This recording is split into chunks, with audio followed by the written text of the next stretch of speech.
Formula One is set for significant changes in the 2025 season, promising to add an exciting twist to what is already shaping up to be a highly competitive year.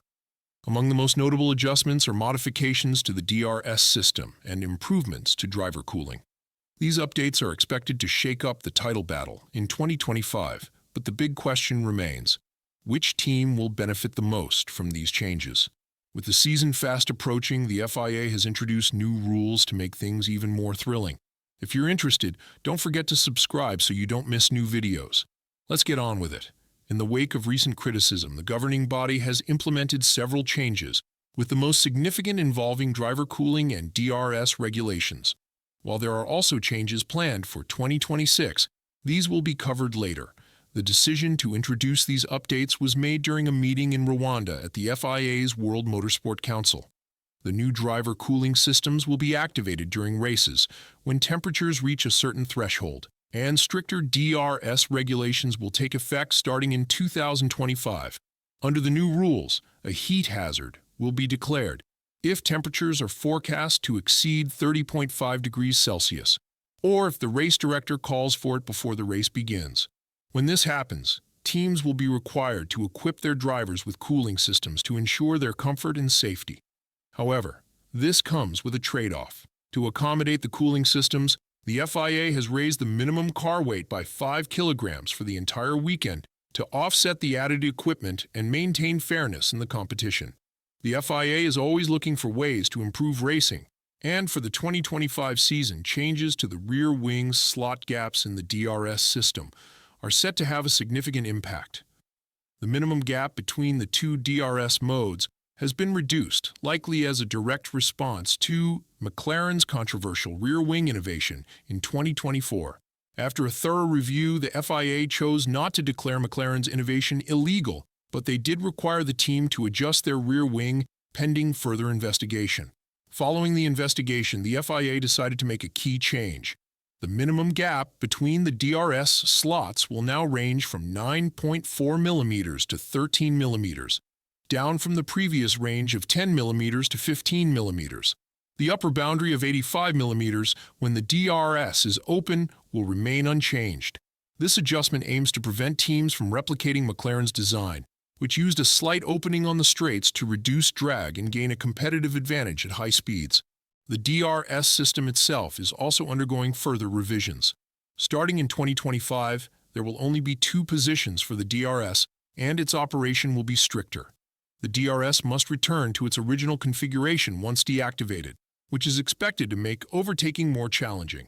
With the smaller gap in the rear wing, less drag will be shed when DRS is activated, and the 20 to 30 km per hour speed advantage from an open rear wing might become a thing of the past. While it remains to be seen how these changes will affect racing once the season begins, it's clear that the FIA has taken a firm stance against McLaren's DRS innovation. The controversy raised many questions during the 2024 season, especially after the intense battle between Piastri and Norris on the Baku Straight. Some wondered if the MCL38 was bending the rules, potentially exploiting a loophole to defend so effectively for so long. But come 2025, these sorts of issues will be eliminated, marking the end of such innovations under the new DRS regulations.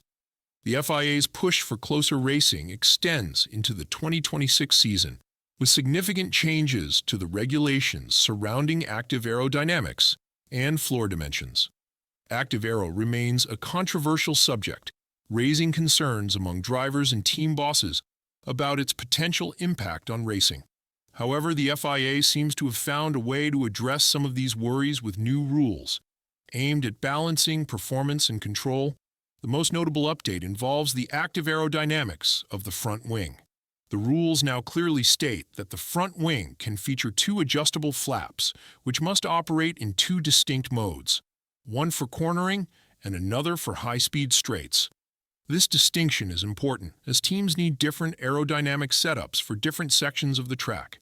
To ensure the wing elements don't exceed their intended range of motion, the FIA has introduced physical stops to limit their rotation, keeping the adjustments within the required parameters. The regulations also bring changes to the rear wing. Prior to the FIA's meeting in Rwanda, teams were required to use a three-element rear wing. However, the wording has now been revised, allowing teams to opt for a two-element rear wing if they choose, as long as the total number of elements doesn't exceed 3. This flexibility enables teams to experiment with simpler aerodynamic setups that could provide a better understanding of airflow dynamics and the overall aerodynamic function of the rear wing.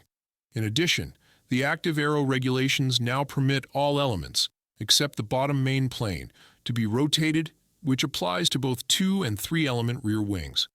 These updates indicate that the FIA is carefully balancing the introduction of active aerodynamics with measures to ensure the cars remain stable and manageable, all while giving teams more room to explore different aerodynamic configurations. The new regulations will likely have a significant impact on how teams design their cars for 2026 and could lead to more exciting and unpredictable racing. The floor has also seen changes, with its scope being expanded. Additionally, the sidewall has been adjusted. The bodywork around the wheels has also been detailed, with the addition of winglets and fences to increase the overall downforce that these cars can generate. This was one of the main concerns. Shedding downforce might have made the cars too slow. The new changes for 2026 aim to reassure the team principals that, while we are entering a new era, some of the principles, though unique, will offer a connection to the era we're transitioning from, helping them implement effective solutions on their cars. The bodywork around the wheels also saw the addition of deflectors and a revised version of the debris guard, along with an updated wheel drum. All in all, the process of making the cars more competitive in both appearance and performance is steadily improving. This is being done with one sole purpose: to tighten up the grid even further. While the financial disparity between the top and bottom teams will always remain, with the top teams investing much more money in making their cars more competitive, this is still a move in the right direction. All of this comes at the perfect time because the FIA has faced a lot of scrutiny regarding how they have been leading the sport. Recently, there has been chatter about the possibility of permanent stewards to whom drivers and team bosses could address complaints regarding certain decisions. FIA President Ben Sulayem has expressed support for the idea, but he has pointed out that it is quite impossible to implement at the moment, as drivers would have to pay out of their own pockets. This has led to further backlash against the governing body in terms of where they are allocating their resources.